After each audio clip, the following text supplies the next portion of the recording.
Hello petite âme, j'espère que tu vas bien. Alors bienvenue dans cette 32e semaine de grossesse, soit la 34e aménorrhée. C'est parti!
Alors, qu'est-ce que j'ai trouvé concernant cette semaine pour bébé? Alors, ils disent qu'il fait des réserves de graisse et d'énergie, ce qui se ressent au niveau de sa peau par le détachement progressif du duvet, qu'on appelle scientifiquement le laguno, ou le laguno, je sais pas comment on le dit, qui la recouvrait jusque-là. Celui-ci disparaît petit à petit dans le liquide amniotique. Par ailleurs, la peau de bébé qui était plutôt rouge et plissée jusque-là commence à prendre une teinte rosée sous le vernis. La petite substance à l'aspect cireux qui protège sa peau et devient de plus en plus lisse au fur et à mesure qu'il prend du poids. Donc voilà pour bébé. Ensuite, donc pour tout ce qui va être mesure et poids, en fait je me rends tellement compte que mon bébé il est pas du tout dans les courbes, donc c'est un peu compliqué de vous donner parce que là normalement dans les applications cette semaine, ils disent qu'il peut faire environ 2 kg 380, 46 cm. Sauf que moi, il y a 3 semaines, il faisait 2 kg 331. Donc mon bébé n'a pas pris 40 grammes en 3 semaines. Donc il est vraiment loin de ce qu'il peut être annoncé. Et pareil, il faisait 44 cm et là ils disent 46. Donc voilà, c'est un peu compliqué de vous donner ça parce que je me dis que moi, mon bébé il va vachement plus haut quoi, en poids et en taille. Bref, on va passer à maman. J'essaye de faire speed parce qu'il faut que j'aille pour mon congé maternité, j'ai le rendez-vous donc je me dépêche, désolée, je vais faire une vidéo, je vais essayer de faire une vidéo pas trop longue pour pas être en retard à mon rendez-vous. Donc c'est parti. Cette semaine, donc je supporte plus d'être sur le dos couché, sauf si vraiment je suis relevée, donc presque en position assise en fait. Mais couché sur le dos, je me sens pas bien, je sens que vraiment c'est pas du tout confort. Ça appuie justement je pense que sur la veine cave qui fait que je me sens pas super, donc j'évite de me mettre sur le dos en ce moment, je me tourne souvent sur les côtés. On va dire que là, niveau constipation, je n'y suis plus du tout. Depuis même la semaine dernière, on va dire que j'ai aucun problème de constipation. On va dire que j'étais même plus en diarrhée. Alors, faut savoir que vu que je mange quasiment rien et que ce que je mange, c'est autour des fruits en fait, principalement. Donc, je pense que c'est un lien quand même direct avec ce que je mange. Et puis que je bois beaucoup, du coup, de citron, de jus de citron et tout ça. Donc voilà, bon, c'est quand même plus agréable, entre guillemets, parce qu'au moins, vu que j'ai des hémorroïdes et tout ça, c'est quand même vachement mieux de pas être constipée. Mais ça fait un petit moment que là, je le suis plus, donc ça, c'est chouette. J'ai beaucoup aidé cette semaine avec le froid, avec les bains dérivatifs, là, comme je vous disais, les espèces de petites couches. Et on va dire c'est les seules choses qui aident vraiment à rentrer les hémorroïdes. Alors pour le moment, j'ai pas réussi à les faire rentrer genre entièrement, mais j'essaye de le répéter très souvent, là, tout le long de la journée dès que je peux. Et donc ça aide, mais bon, voilà, ça reste que bébé descend de plus en plus et donc va pas, je pense, permettre que ça parte complètement, mais voilà, on va dire que c'est un peu mieux. Sinon, bon, à peu près les mêmes choses que la semaine dernière. Par rapport à cette semaine, là, je fais des siestes. Clairement, je ne tiens plus parce que je dors très mal. Les nuits, en gros, un peu m'angoissent parce que j'arrive pas à trouver le sommeil et surtout, en fait, la façon, la position de comment me mettre parce que je sens que là, j'ai mon bassin, mes os, enfin voilà, qui s'écartent. Là, je le sens très fort, par exemple, aujourd'hui, mais même toutes les nuits, en fait. Donc, que je me mette à droite ou à gauche, ça me fait mal au niveau du bassin. Et et donc du coup bah, parfois j'arrive à mieux dormir un peu dans la journée ou au petit matin quand mon conjoint est plus dans le, dans le lit, comme ça je peux me mettre un peu mieux on va dire parce qu'il y a toute la place quoi entre guillemets. Donc ouais, cette semaine des siestes, je suis crevée et là cette fois-ci je lutte plus parce que franchement j'arrive pas à lutter. Ensuite je sais que scientifiquement il n'y a rien qui est prouvé sur l'efficacité ou ce que ça peut faire vraiment, mais j'ai commencé à masser le périnée, j'avais de l'huile pour périnée, voilà, vous pouvez même utiliser de l'huile de coco, l'huile d'olive, vous n'êtes pas obligé d'avoir une huile de périnée d'ailleurs. Voilà, en gros j'ai commencé à masser le périnée et c'est... voilà. Il n'y a pas de truc qui fait à faire que non, les déchirements seront impossibles si tu fais ça, non, mais voilà, je me dis... Et puis vu que je suis quelqu'un qui finalement me connaît pas mal sur plein de choses, mais pas sur ça, et ben je me suis dit au moins ça peut peut-être aussi m'aider à découvrir la zone, là où quand même ça va être la zone importante à ce moment-là pour l'accouchement, donc c'est peut-être bien aussi que je me connaisse un peu plus, donc voilà, au pire, ça aura pas fait de mal quoi de faire ça. Et j'ai aussi une grosse douleur côté gauche. En fait, ici là, d'habitude bébé, il appuie vachement sur les 3 autres côtés et sur le côté gauche, en dessous les côtes, ça va, mais là... Bah là du coup il a bougé clairement, il s'est décalé sur la gauche, donc je sais pas si c'était ses fesses, un pied qui m'a fait mais terriblement mal, j'ai l'impression qu'il était en train de me fêler une côte, donc bien sûr il m'a pas fêlé une côte, mais je veux dire je pense qu'au niveau hématome je suis bien là, ça faisait hyper mal au moment donné, donc j'avais tout le temps le bras en l'air comme ça pour essayer, puis il était un petit peu en arrière pour essayer d'aider un peu parce que ça me faisait terriblement mal si j'avais le bras baissé, enfin bon voilà.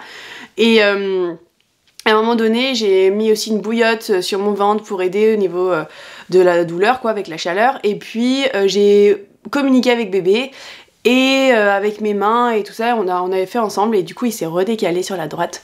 J'ai réussi à... Enfin j'ai réussi, on a réussi parce que mon bébé c'est lui qui l'a fait en soi, mais voilà on a communiqué pour qu'il puisse un peu se décaler parce que je lui disais que vraiment ça ne pouvait pas être possible s'il restait là, ça faisait vraiment trop mal. Et donc ouf, il s'est redécalé. Donc voilà, mais bon il y a des choses comme ça parfois qui... Hein, ça peut faire très mal quand même.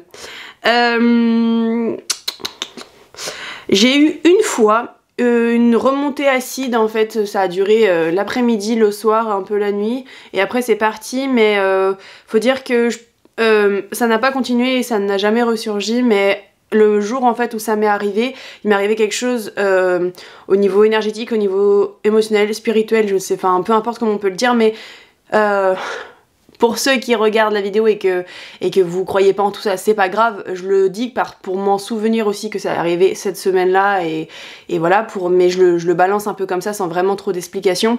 On va dire que j'ai revécu des anciennes vies, des anciennes morts même, et ça a été très difficile, et en fait vraiment, enfin la gorge, le côté émotionnel c'est pas anodin. Donc le côté voilà remontée acide et que ça me brûlait, même si bien sûr je sais très bien que beaucoup de femmes enceintes souffrent de ça, moi j'en ai jamais souffert, et là j'en ai vraiment souffert sur un instant T vraiment très très court. Alors ça m'a gêné hein, clairement, j'ai essayé plein de choses factuelles au niveau matériel, au niveau de ce que je pouvais faire, j'ai bu du bicarbonate, j'ai bu de l'argile, je pense que l'argile d'ailleurs m'a pas mal aidé, de l'eau argileuse, et je bois l'argile moi avec. Voilà, enfin bon bref, j'ai essayé de manger une patate, mais là clairement non, l'autre patate non. Voilà, mais bon, les choses comme ça n'empêchent que juste en fait le soir j'ai fait une énorme justement on va dire crise, que ce soit physique et émotionnelle. J'ai vraiment revécu des choses dans mon corps et dans mes émotions très dur durant une demi-heure, 3/4 d'heure, voilà, et puis après le lendemain j'avais plus de remontée acide, et d'ailleurs cette nuit là j'avais jamais passé une aussi bonne nuit derrière, donc voilà, j'étais épuisée après cet épisode, ça m'avait vidé, vraiment vidé, et j'ai pu dormir à peu près, et je me suis très peu levée pour aller aux toilettes. Alors très peu levée, peut-être que pour certains c'est déjà ce que elles font en fin de grossesse, c'est-à-dire je me suis levée 2 fois ou 3 fois, mais pour moi c'est rien du tout parce que je me lève plutôt aux alentours de 6-7 fois, voilà. Donc pour moi c'était pas grand chose, donc voilà, j'ai quand même vraiment mieux dormi derrière ça. Également, d'ailleurs c'est ce même jour, avec les remontées acides, eh bien je suis allée au cinéma voir, c'est juste pour mon souvenir, pour me dire bah, bébé il a vu ça à travers mon bidou quand j'étais dedans. Le premier film qu'il a vu au cinéma quand j'étais enceinte, c'était Kaamelott, la première partie. Et là c'est vraiment pour moi que je le dis dans la vidéo, parce que je pense que vous en avez rien à faire. Et le deuxième film du coup que j'ai vu, qui est plutôt un contemplatif documentaire, c'est Le Chêne. Et une pépite, voilà, juste une pépite. J'ai adoré. Donc, est-ce qu'il y a d'autres choses cette semaine? Il y a juste... on est allé faire une séance photo, donc le dernier jour de cette semaine. Et aussi, j'ai fait des analyses de sang, d'urine, machin, prélèvement. Alors, tout était négatif, sauf au niveau de ma thyroïde. Donc, moi, je pense que c'est pas anodin par rapport à ce qui s'est passé et des émotions parfois qui sont peut-être pas encore là ou acceptées ou juste, voilà, peut-être qu'il y a des choses encore... Enfin, c'est même pas peut-être, il y a encore des choses à extérioriser et tout ça. Cette semaine, j'ai eu beaucoup d'émotionnel enfin voilà, j'ai eu beaucoup de tristesse, j'ai beaucoup pleuré, j'ai eu de la colère, j'ai eu beaucoup d'anxiété, j'ai eu de l'impatience, j'ai voilà, toutes un peu les émotions, et je les ai eues les unes après les autres, un peu tout en même temps. Enfin voilà, on va dire qu'au niveau émotionnel, on va dire que j'étais instable, clairement. Mais il y a plein de choses à extérioriser, et je pense que bah voilà, il y a des choses à regarder de ce côté-là. Et donc je suis à 0,22 sur je sais pas trop quoi, sur quelle échelle, parce que moi j'y connais rien au niveau des analyses, et normalement ma sage-femme m'a dit que normalement c'était une thyroïde normale à partir de 0,3 quand tu étais enceinte en fin de grossesse, et moi je suis à 0,22, donc vraiment pas beaucoup en dessous, mais en gros on appelle quand même ça une hyperthyroïdie frustre apparemment. Alors c'est c'est pas ma sage-femme qui m'a dit ça, c'est un médecin. Mais en gros, elle me demande d'aller voir un endocrinologue. Voilà. Donc, on va voir. J'en ai pas trouvé encore. Voilà. Mais on verra bien. En tout cas, moi, je m'inquiète absolument pas de ça. Pas du tout. Mais elle m'a demandé de pouvoir un peu regarder. Donc, bah, j'irai regarder. On verra. Même si ça m'enchante pas et que ça fait encore un trajet en voiture, et puis des rendez-vous, sachant qu'en fin de grossesse on a déjà 40 milliards de rendez-vous, donc ça m'enchante pas, mais bon, on va quand même y aller. Ben, je crois que c'est tout, et que je vais pouvoir terminer comme ça. En tout cas, bébé bouge énormément, et voilà, ça peut être des mouvements du coup très violents, hein, aussi, ça peut faire des douleurs.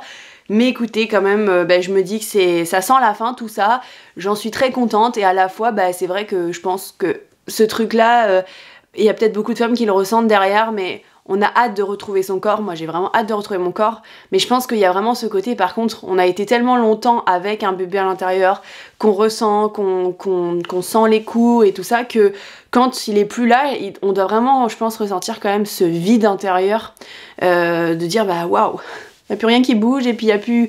Voilà, il est plus là, quoi. Alors bien sûr, il est en dehors du ventre, hein. Il est là toujours, mais voilà. Donc je sais pas ce que je ressentirai, on verra, ça se trouve ça se passera très bien, ou pas du tout, ça se trouve grosse déprime, on verra. Puis en plus avec les hormones qui descendent, ça on peut pas savoir comment chaque femme va réagir. Mais certes, pour ne pas être en retard au rendez-vous, je vais m'arrêter là sur cette vidéo. Je vais essayer un petit peu de voir si émotionnellement la semaine prochaine ça va mieux, je vous dirai. Et puis écoutez, je vous embrasse très fort, je vais aller présenter mon dossier pour mon congé maternité. Et je vous souhaite une très belle semaine à vous, en espérant que vous, ça se passe bien si vous êtes enceinte, si vous êtes un homme et que votre femme est enceinte, ou si vous désirez, ou si vous juste vous intéressez à la grossesse. Je vous laisse mettre dans les commentaires comment pour vous ça se passe. Je vous fais plein de gros bisous, à bientôt, ciao ciao.